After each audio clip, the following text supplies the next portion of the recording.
Hello folks, it's Rich here, your novice guitarist, your friendly guitar person. This is a big thank you. I noticed that my subscriber count has clocked over 1,500. 1,500. I remember saying this on about 300 subscribers, but imagine you get 1,500 people in the room. It's a lot of people.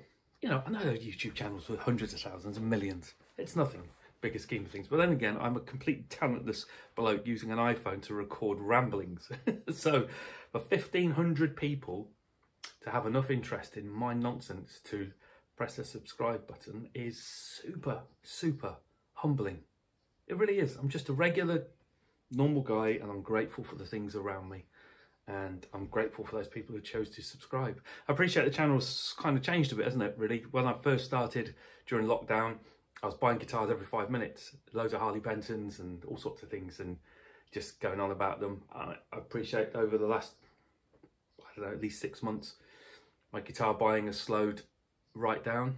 Less of them have been of interest, really. I wouldn't say I've lost interest as such, but I don't know, I've had 151 guitars now. I've had quite a few of them. So, and I only like certain shapes and types, really. So, you know, I'm not really a Flying V man or a Dean kind of guitar man, or I don't know, even semi-hollows aren't massively my bag. I tend to like tellies and Strat type guitars mostly, and the odd single cut. So yeah, so I appreciate it's probably got a bit dull. And also a year and a half ago, about 2 years ago, when I really couldn't play at all. I'm not saying I can now, but yeah, I kind of progressed a bit, and then it's just slowed down, and I keep saying I'm going to have lessons and do this, that and the other, and I've had the odd lesson here and there.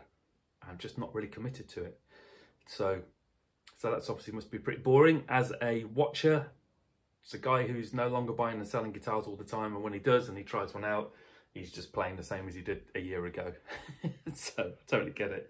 Am I ever going to actually learn how to play? I don't know. I'd like to say yes, really, but I'm at that funny juncture where I need to go back to a lot of the basics that I've missed. I still don't know any music theory.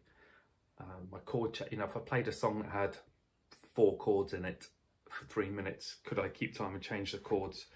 Even though I can change chords okay, but to change them frequently enough and keeping time to do a whole song, I couldn't do that.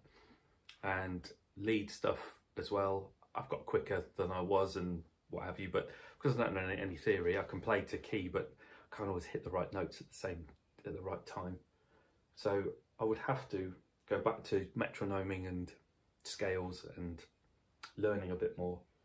And I suppose if I really want to be any properly better, I probably need to do that kind of stuff. So it's just, I guess it's finding that, moving away from just buying gear all the time because that's fun and enjoyable, to doing the basics to get better and finding that forum. I think one-to-one lessons for me have always been the best, but you know, it's an expensive old do, and I've moved house. I need to find somebody. So if I'm going to do that, I should commit to it and say I am having, you know, 1 or 2 lessons a month for £30 a go, and going to see someone and I'm going to do stuff. That's probably best for me, because doing online stuff, I just haven't got the discipline. I've got too many other things that I do as well. So I don't know. And lastly, just on the guitars.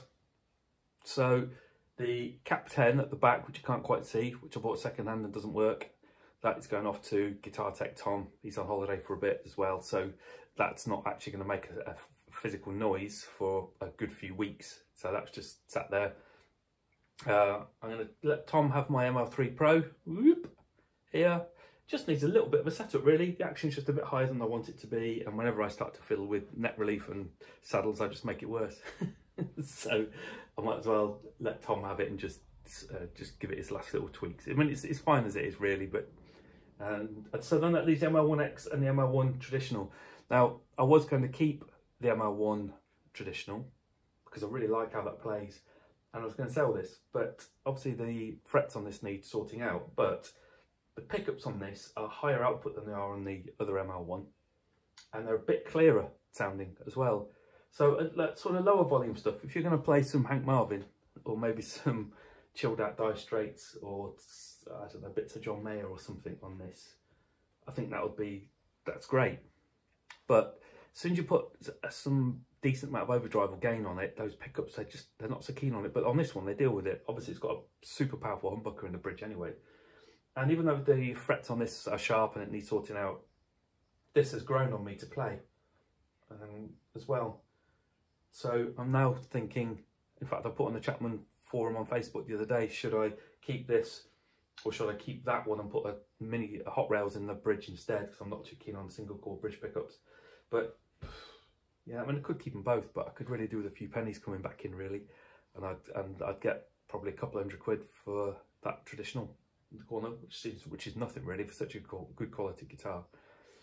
So yeah, so my thought process now is that I might keep this and sell that. The wildcard thought process is, once I've got the Cap 10 sorted, see what that's like, and then if that's lovely, and albeit HSH, if I can get enough stratty kind of tones in addition to the oomph tones, maybe I'll sell both the ML ones, these ones. Don't know. Anyway, missed the point, and I'm waffling. Thank you, all you lovely subscribers for joining me, and 99% of all the comments have been lovely. So yeah, we'll catch you soon. Bye bye.